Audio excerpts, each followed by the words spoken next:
Hoy no les quiero compartir un video muy largo, la verdad, solamente una pequeña reflexión. Empieza a escudriñar las escrituras, escudriñalas, léelas.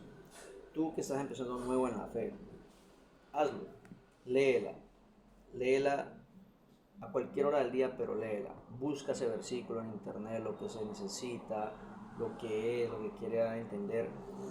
Porque cuando tú empiezas muchas veces a preguntar, no te dan la respuesta, y si te la dan muchas veces suele ser equivocada, dependiendo de la doctrina de la iglesia donde te encuentras, a la denominación, adventista, séptimo día, lo que sea, la denominación influye mucho en la palabra.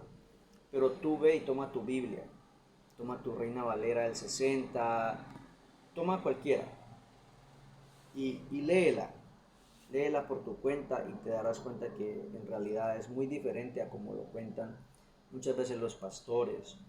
Te empezarás a dar cuenta que la prédica no va con el sentido de la palabra en sí.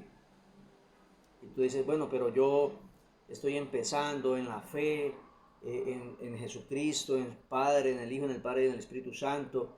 Y bueno, y el pastor, y de pronto tú te das cuenta que el pastor tiene 15, 20, 30 años de experiencia, pero ahí te das cuenta en el versículo cuando Jesucristo dice que cuídense de las ovejas que están vestidas de los lobos rapaces. En realidad eso es lo que él está diciendo. Y no solamente que te cuides del exterior, de lo de afuera, sino de la misma adentro. A veces el pastor está equivocado, a veces el pastor se emociona y se deja llevar por la emoción y no por la palabra. Y tú dices, no, pues el pastor tiene 40 años de experiencia, ¿yo qué le voy a reclamar? Porque yo apenas llevo unos meses o un año. Pero recuerda que Jesucristo, él confrontó a los sacerdotes, a los fariseos. Pues si él nos lo hubiera confrontado, no hubiéramos tenido a Jesucristo, salvación no hubiera existido. Recuerdo yo una vez una pequeña experiencia, yo en la iglesia. Yo no soy una persona de mucha iglesia, la verdad. Yo cuando empecé ya hace un año atrás, empecé leyéndola por mi cuenta. Pasé por una necesidad bastante fuerte, sí, un pequeño problema, bueno, un pequeño entre comillas, porque en realidad sí fue muy grande. Y llegué a los pies de Dios. Y Dios, que es justo, oye el que clama por Él. Y Él salió a mi respuesta y aquí estoy yo con Él. Pero yo no empecé buscando en una iglesia, en un hermano, en un pastor. Yo cogí mi Biblia y empecé a leer. Empecé por salmos, momentos de necesidad, leía salmos, salmos, salmos. Y dije, bueno, vamos a empezar más allá de salmos. Y me empezó a gustar, empecé por el antiguo. Conocí el carácter del Dios Padre. Es bastante disciplinado, estricto, pero dentro de todo esto siempre cabe el amor y la misericordia, porque tantas veces Israel traicionó a Dios, se declinó a otros dioses, y Dios lo siguió perdonando, lo siguió redimiendo. La misericordia de Él es muy grande, y eso se ve representado en su Hijo.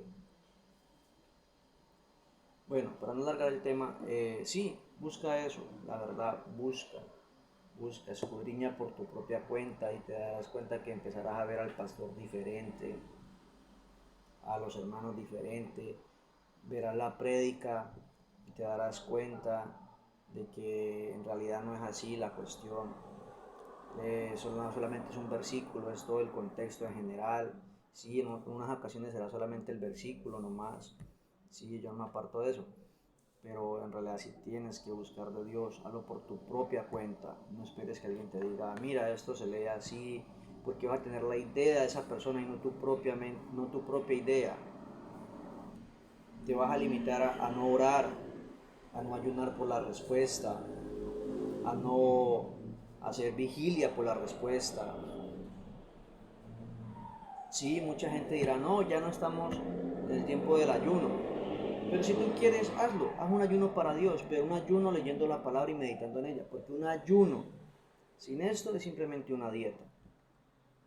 Entonces haz esto, escudriñala por tu cuenta, hazlo por ti mismo, hazlo por la comunión contigo y con Dios, por medio de su Hijo Jesucristo y de su Espíritu Santo, hazlo por esto. Bendiciones.